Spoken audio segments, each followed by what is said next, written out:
Hi everyone and welcome to the third in our series of COP26 webinars.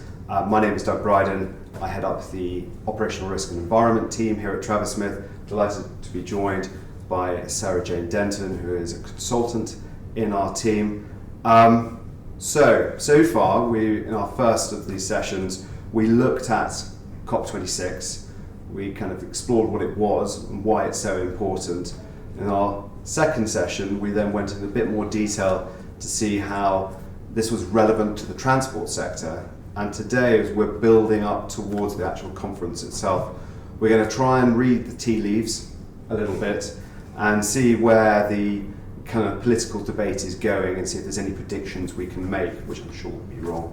But so to do that, there is quite an important preparatory or pre-session, which is called the PreCOP, which has just taken place in Milan. And I think that's a really useful kind of thermometer to see how things are developing. Yep, that sounds about right. So the pre-COP is important because it's the last climate conference before the main meeting in Glasgow in November. As you said, it took place in Milan between the 30th of September and the 2nd of October. And this one was attended by the climate and energy ministers, so people with a bit more technical knowledge than the heads of state that will be at the main COP meeting. They discussed some of the key issues that will be on the agenda at COP26, so it's very much seen as setting the stage for the main conference of the parties next month. And this follows on from some other meetings, so you had the G7 in June where climate was high on the agenda, also an informal ministerial meeting in July, and some commitments came out of that meeting as well. And all of these meetings are really intended to ensure that when the parties do get to Glasgow, they can really get down to business. So their positions are on the table before they arrive, and they can start negotiating straight away. Yeah, no. And I think there's about maybe 40 to 50 countries attending, and kind of, as you said, it's not the big hitters, it's not the heads of state, but actually it's probably the more technical people. So I think from the previous ones, they were always quite helpful to try and get the right people in the room. It's also not just kind of representatives from the state, it's also other stakeholders. There are kind of representatives from the COP itself, there's kind of quite senior other members. So John Kerry was there as a special envoy for the US president. He's obviously very well known in this space. Alok Sharma was there, he's an important figure heading up the COP26. And other stakeholders, there are the charity groups, the NGOs, there's a kind of multi-faith group, and then there's Youth for Climate, which had Greta, who gave quite a attention media grabbing speech. So these are important, and I think it's going to be interesting to see, what kind of impact it has had. What kind of issues do they discuss? Yeah, so as I said, the aim is to start to talk about some of the issues that are going to be on the agenda for the main COP. Yeah. Adaptation, something that a lot of countries are starting to talk about, and you're particularly, of course, getting the countries who know that they're going to be really badly affected by existing effects of climate change. The IPCC report that was out recently obviously underlined the fact that some of those can't just be reversed even if everyone stops emitting tomorrow. So how they're going to deal with the effects of climate change is really important to those countries like India. So that was very high on the agenda. Everyone is talking about climate finance. Yes. Naturally, the aim is to mobilise this $100 billion for developing countries to tackle climate change. And that was, if you remember, it was promised to them back in 2009. It should have been delivered by 2020, and it hasn't been as of yet. And at the last count, we think about 80 billion has been committed, but that's very high on the agenda for COP as well. The final plenary session underlines some of the really key climate change messages. So to remind everyone that the aim is to keep emissions to keep the temperature rise well below 1.5 degrees, and also just to underline the need for everyone to pull their weight. So those that haven't made commitments are really under some pressure to do so. And that's really why these things are important, because it's to shape the negotiations, it's to shape the conference, it's to get those issues on the table and get the agenda set. Test the water maybe, see what the political temperature is, see what the fault lines might be.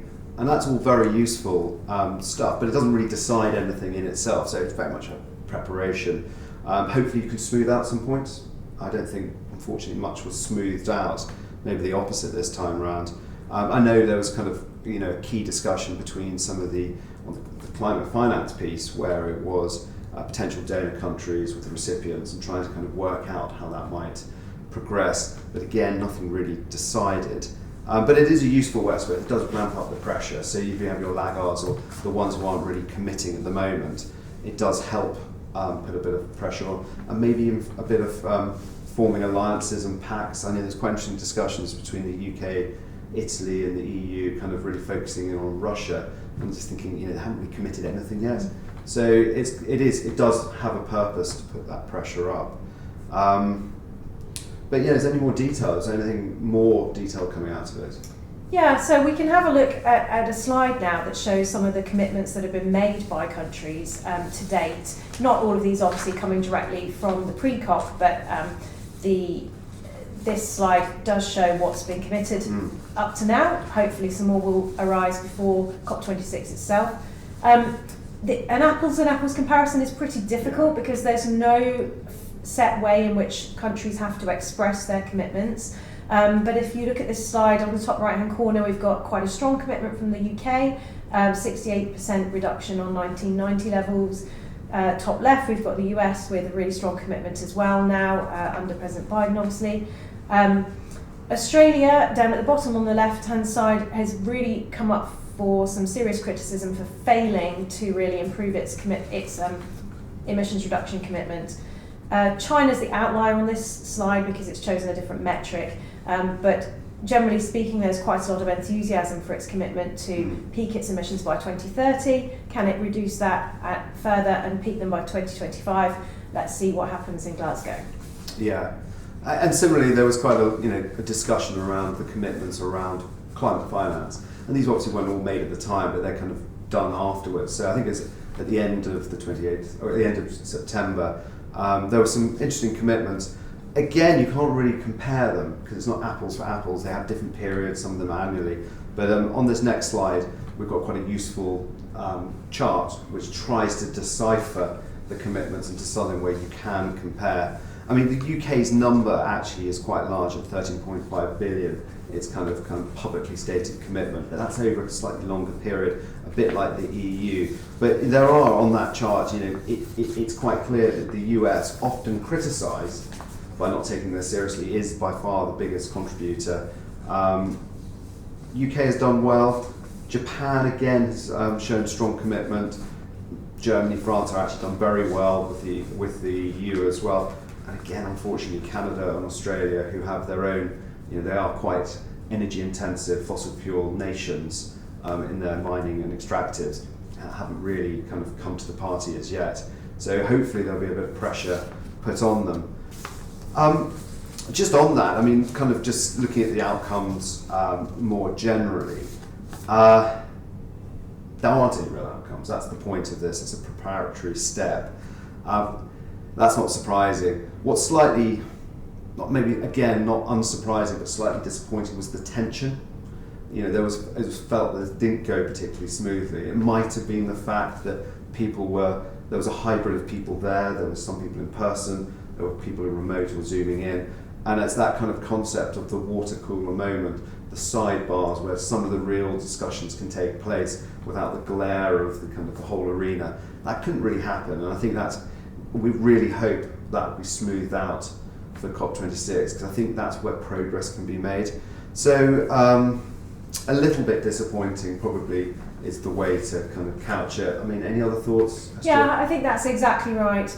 The UN chief, Antonio Guterres, said, I'll quote him here, he said, either save our world or condemn humanity to a hellish future. So the language was very direct. A lot of the messaging was around stopping talking about talking and actually get down to some action. So the IPCC, again in its recent report, said we've got to take swift and decisive action, and we very much hope that countries will turn up to COP next month with exactly that in mind. Yeah, so I think really summing up, it's useful. We've got an idea of where the discussions are going, but I think there's still a long way to go. And I think, unfortunately, actually, instead of taking the pressure off COP26, I feel, and maybe you might agree or disagree, it's probably put the pressure on COP26. So much now needs to be decided. Well, thank you very much for listening. I hope that's given you a quick insight onto how some of the developments are going. And please keep your eyes out for our next in this series of COP26 webinars. Thank you.